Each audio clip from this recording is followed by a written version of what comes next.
Assalamualaikum warahmatullahi wabarakatuh. Kami dari kelompok L akan mempresentasikan pertemuan bab 10, yaitu tentang manajemen kompensasi, insentif, dan upah. Sebelumnya, saya akan memperkenalkan anggota-anggota dari kelompok L. Yang pertama, ada Imam Yulianto, yaitu diri saya sendiri. Yang kedua, ada Dima Dinda. Dan yang ketiga, ada Dimas Arya Saputra.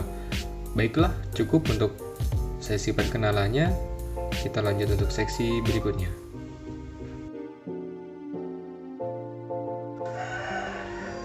Pengertian kompensasi, insentif, dan upah menurut para ahli.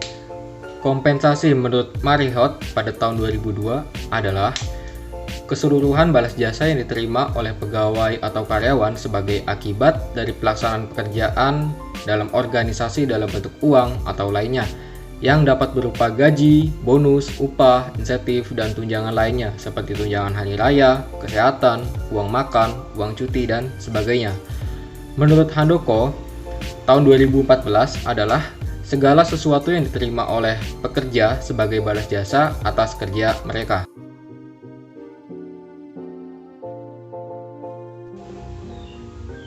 Insentif menurut Handoko pada tahun 2002. Pengertian insentif adalah perangsang yang ditawarkan kepada para pegawai untuk melaksanakan kerja sesuai atau lebih tinggi dari standar-standar yang telah ditetapkan.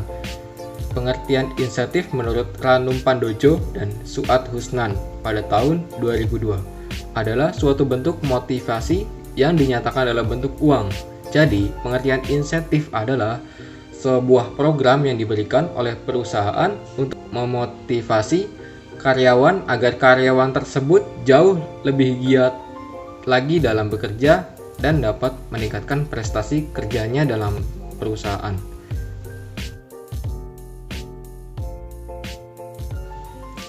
Upah menurut Rifai pada tahun 2005. Upah adalah balas jasa yang adil dan layak diberikan kepada para pekerja atas jasa-jasa dalam mencapai tujuan organisasi. Upah merupakan imbal finansial langsung yang dibayarkan kepada karyawan berdasarkan jam kerja, jumlah barang yang dihasilkan, atau banyaknya pelayanan yang diberikan.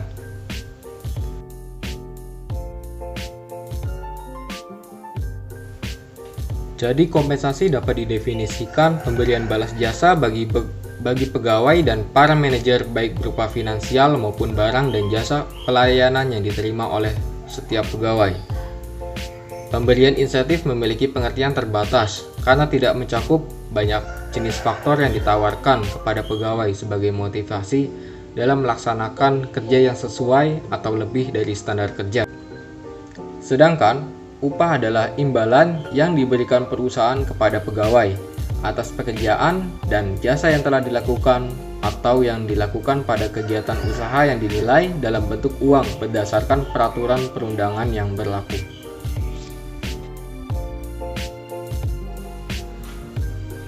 Kompensasi dalam perusahaan.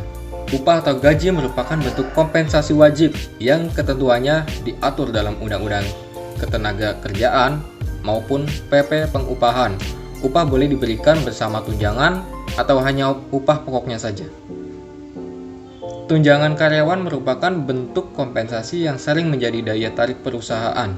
Oleh sebab itu, perusahaan yang menawarkan berbagai jenis tunjangan umum menjadi incaran para pencari kerja. Insentif juga dapat diberikan kepada karyawan perorangan atau divisi yang berhasil memenuhi target kerja bulanan. Misalnya, sales yang berhasil melakukan penjualan melebihi target akan mendapatkan bonus. Fasilitas kompensasi ini tidak berupa uang, melainkan berwujud kemudahan, kenikmatan, atau natura. Contoh dari kompensasi ini adalah fasilitas mobil perusahaan, parkir khusus, keanggotaan gym, tiket liburan, voucher potongan harga produk, atau layanan dari perusahaan lain dalam satu grup usaha atau korporasi. Jenis insentif berdasarkan bentuknya. 1. Insentif material. Insentif jenis ini adalah insentif yang diberikan dalam bentuk komisi bonus, pembagian laba kompensasi yang ditangguhkan, dan jaminan hari tua. 2. Insentif non-material. Insentif non-material adalah jenis insentif yang diberikan kepada karyawan dalam bentuk piagam penghargaan, pemberian promosi jabatan, jaminan sosial, serta pujian dalam bentuk tulisan atau lisan. Jenis insentif berdasarkan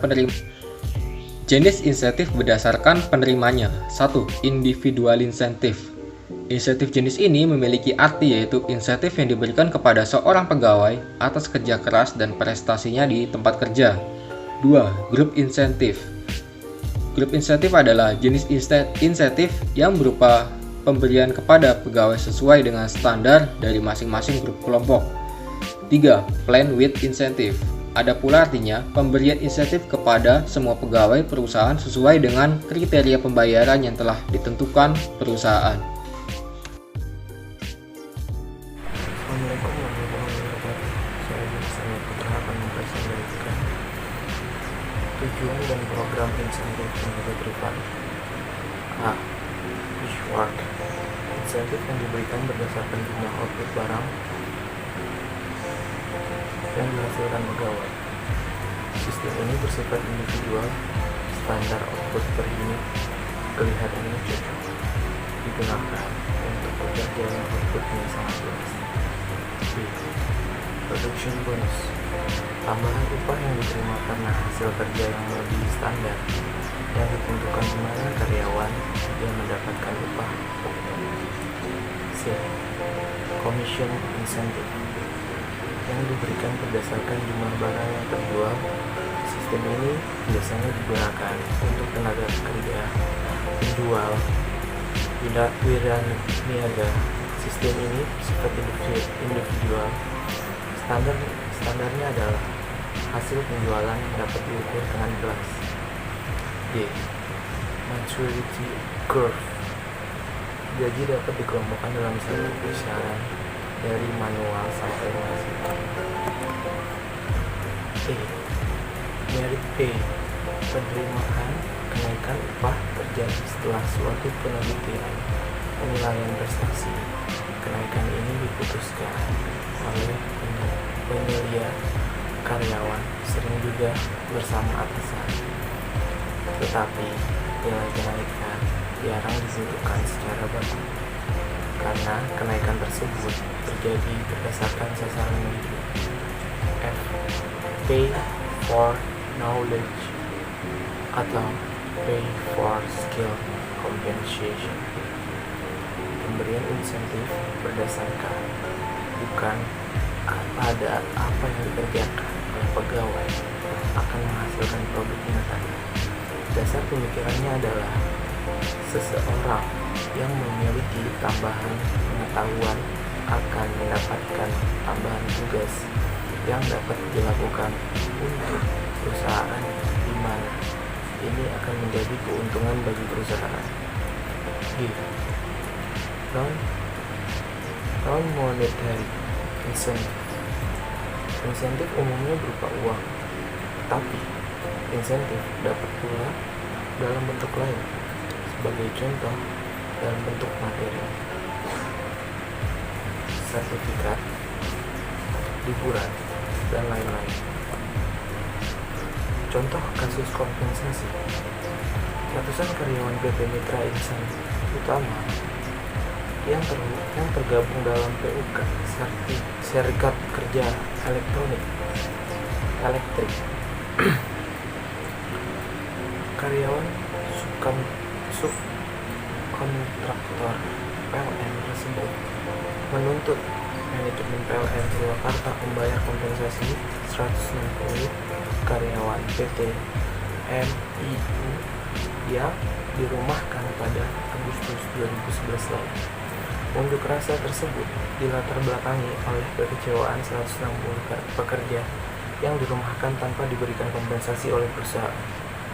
Sehingga melakukan aksi demo tersebut diharapkan adanya kejelasan kompensasi terhadap pekerja tersebut. Alasan perusahaan merumahkan pekerja adalah karena sudah tidak adanya pekerjaan lagi bagi pekerja. Kompensasi dibagi menjadi dua macam, Ada kompensasi langsung, financial, dan kompensasi tidak langsung, non-financial. Kompensasi langsung adalah upah dasar ditambah bayaran berdasarkan prestasi,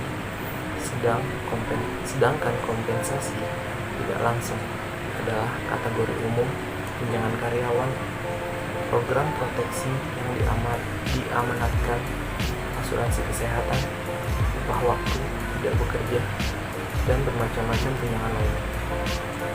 Walaupun bagaimanapun, jika suatu perusahaan berpihak memberhentikan karyawannya, setidaknya perusahaan tersebut memberikan kompensasi terhadap pekerjanya. Hal ini menyangkut rasa keadilan bagi pegawai. Solusi dari kompensasi.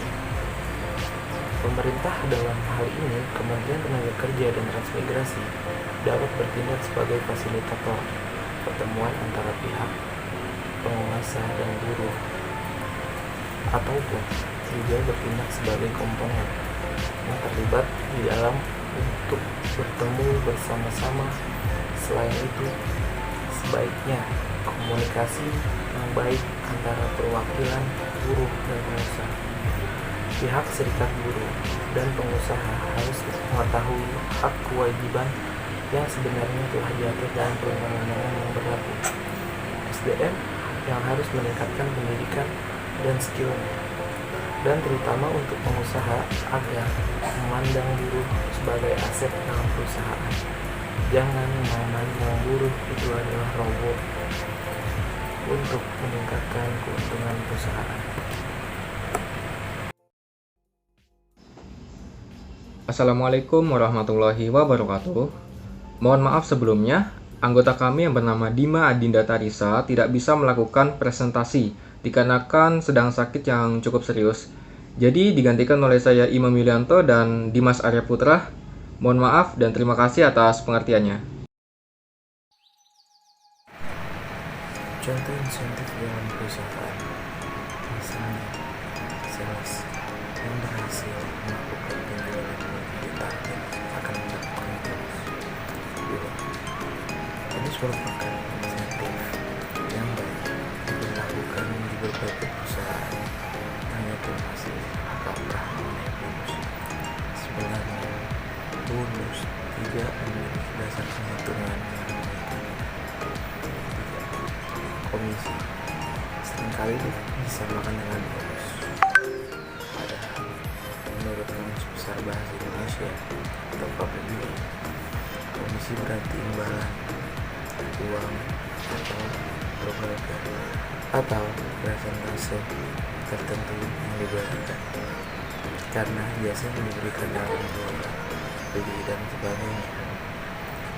Jika dibandingkan dengan komisi biasanya memiliki aturan yang lebih mengikat karena jumlahnya sudah ditentukan dari awal. Macam-macam upah. 1. Upah minimum perusahaan. 2. Upah kerja lembur. 3. Upah tidak masuk kerja karena berhalangan. 4.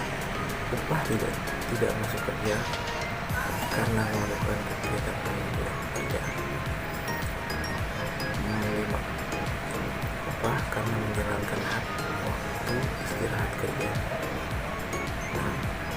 Bentuk dan cara pembayaran upah. 7. Denda. 8. Hal-hal yang dapat diperhitungkan dengan upah.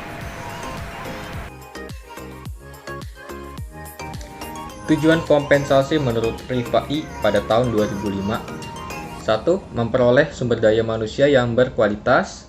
2. Mempertahankan karyawan yang ada. 3. Menjamin keadilan. 4. Penghargaan terhadap perilaku yang diinginkan. 5. Mengendalikan biaya. 6. Mengikuti aturan hukum.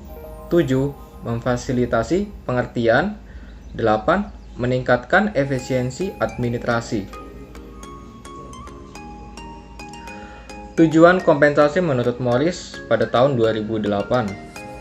1. Ikatan kerjasama.